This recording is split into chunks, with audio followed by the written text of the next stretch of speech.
Anjing ganteng banget. Bisa dari rumah. Halo. Buset. Ya, duanya jauh banget. Iya, ntar.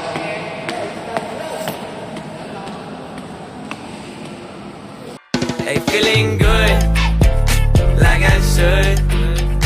When in dark, walk around the neighborhood. Feeling blessed, never stressed. Got that sunshine on my Sunday bed. Halo semua, jadi kali ini aku bersama dengan teman-teman kampus aku melakukan kunjungan ke Museum Bank Mandiri Indonesia yang berada di Kota Tua, Jakarta Barat. Nah, kami di sini untuk mencari tahu sejarah dari Bank Mandiri itu sendiri, sekaligus ingin melihat-lihat apa yang ada dalam Museum Bank Mandiri Indonesia ini. Sekalian ingin main juga sih. Nah, kalian ingin tahu lebih lanjut tentang keseruan kami? Stay tune, jangan kemana-mana. Oke. Nah, jadi di sini ada para petinggi dari PT Bank Mandiri Indonesia ya. Bisa dilihat, bisa di-pause jika dirasa kurang lambat atau terlalu cepat dari perekaman videonya sendiri. Oke, jadi ini adalah orang-orang hebat yang berada di PT Bank Mandiri Indonesia.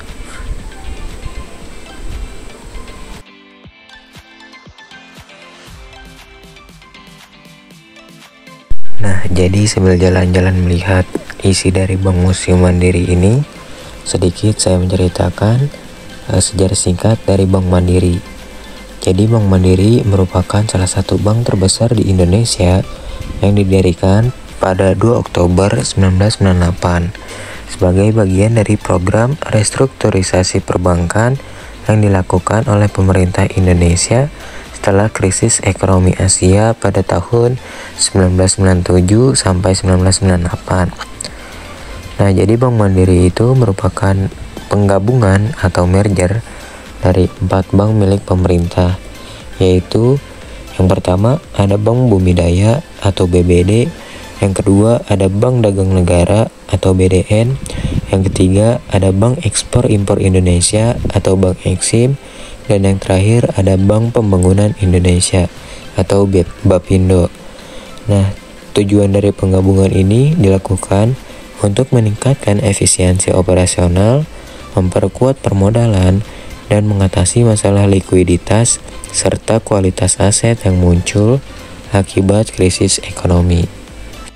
Nah, jadi setelah kita melihat-lihat isi dari Bank Mandiri tadi, ada berbagai macam dalamnya. Ada dari sejarah dari VOC, ada juga layar tancap atau film gitu ya di dalam Bank Mandiri ini untuk edukasi tentunya kepada para pengunjungnya.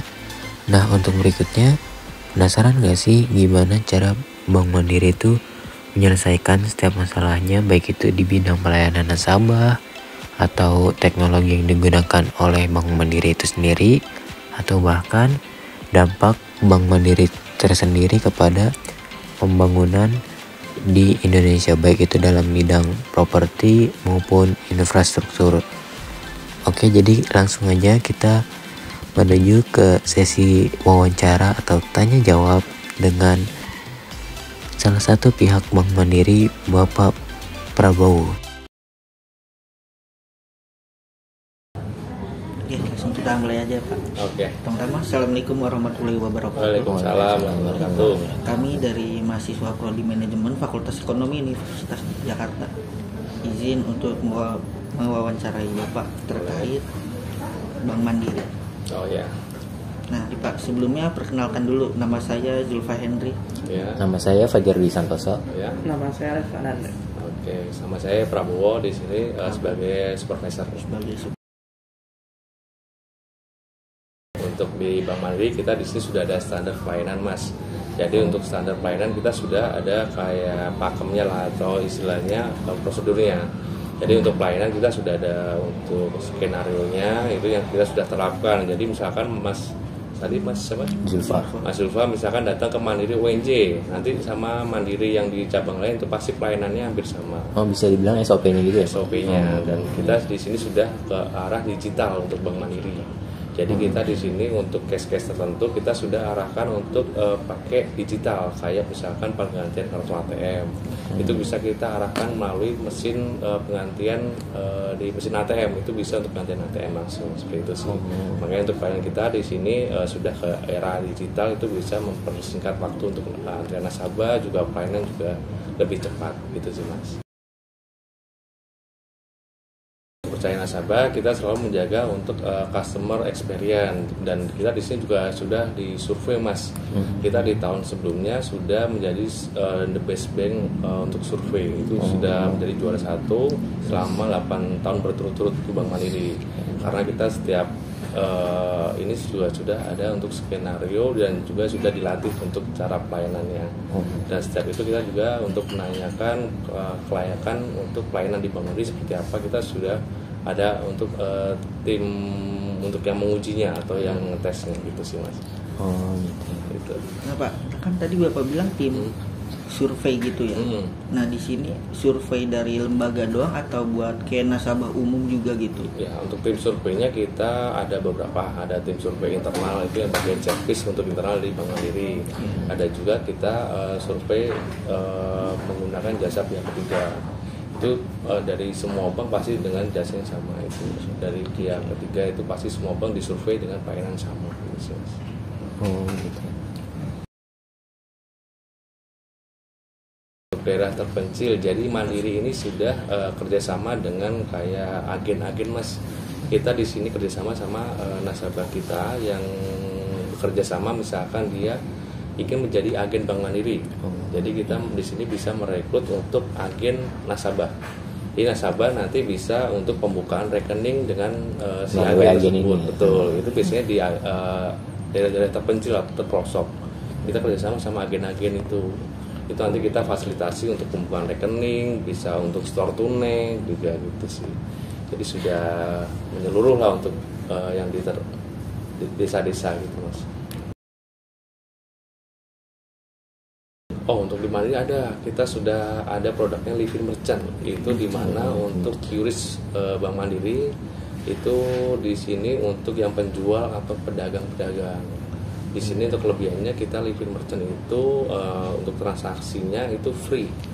Jadi misalkan si customer bayar ke pedagang tersebut misalkan 10.000 harganya ya, nanti masuk ke rekening itu 10.000, tidak dipotong biaya. Biasanya kalau setahu saya bank lain itu kena cas 0,7 atau berapa. Nah itu juga transaksinya dia di sini masuk ke rekening sehari 3 kali. Kalau bank lain setahu saya itu H+1 baru masuk. Kalau Bank Mandiri untuk QR-nya itu sehari masuk 3 kali, dari jam 8 pagi, jam 4 sore sama jam 8 malam. Jadi sudah sangat membantu lah istilahnya, jadi nggak menunggu uangnya H+1 terlalu lama. Ya, soalnya di sini untuk Bank Mandiri untuk digitalnya kalau saya akui sudah lumayan bagus. Iya. Digital literasi baik di sini kita sebenarnya dari UNJ ya. Di sini kita kan di Bank Mandiri UNJ di sini nasabahnya kita kebanyakan untuk mahasiswa sama dosen ya. Nah di sini kita kerjasama sama UNJ sendiri, kita mengajak teman-teman mahasiswa untuk mengenal digital literasi. Makanya di sini kita ajak untuk pembukaan rekening kayak Livin. Di Livin pun itu ada untuk yang reksadana Mas. Jadi Mas kayak fakultas ekonomi kan pasti mempelajari juga ya untuk investasi. Dan situ kita juga ada aplikasi namanya Growin. Nah, Growin itu buat transaksi reksadana, pasar uang itu juga bisa. Makanya di sini di Bank Mandiri sini kita ajak teman-teman di sini untuk transaksi investasi tersebut itu sih Mas. Di pembangunan ya Mas, kalau misalkan Bank Mandiri kan termasuk bank BUMN ya, pastinya kita kan dipantau sama pemerintah langsung. Dan otomatis untuk laba pun kita kan sudah sama pemerintah kan sudah ini ya Mas, sudah jelas untuk asetnya terbesar. Otomatis kita berkontribusi juga untuk kayak pembangunan kayak tol-tol itu pasti ada untuk sponsor dari Bank Mandiri seperti itu. Apalagi untuk kayak nasabah-nasabah kita itu juga pasti kita support untuk pinjaman atau untuk kreditnya supaya nasabah tersebut bisa mengembangkan usahanya atau perusahaannya gitu sih Mas. Ada lagi mau tanyakan? Udah sepertinya cukup Ya, kayaknya. cukup dari kita Oke. itu aja Pak. Semoga lancar untuk presentasinya nanti berhasil ya. Terima kasih banyak ya Pak. Sama-sama, makasih semuanya. Nah oke guys, jadi setelah kita melakukan kunjungan ke Museum Bank Mandiri Jakarta, kami bersama-sama langsung aja menuju ke arah parkiran motor. Tentunya saja ini merupakan arah untuk pulang. Dengan kata lain, sampai di sini saja pertemuan kita. See you in the next video. Thank you for watching. Dadah.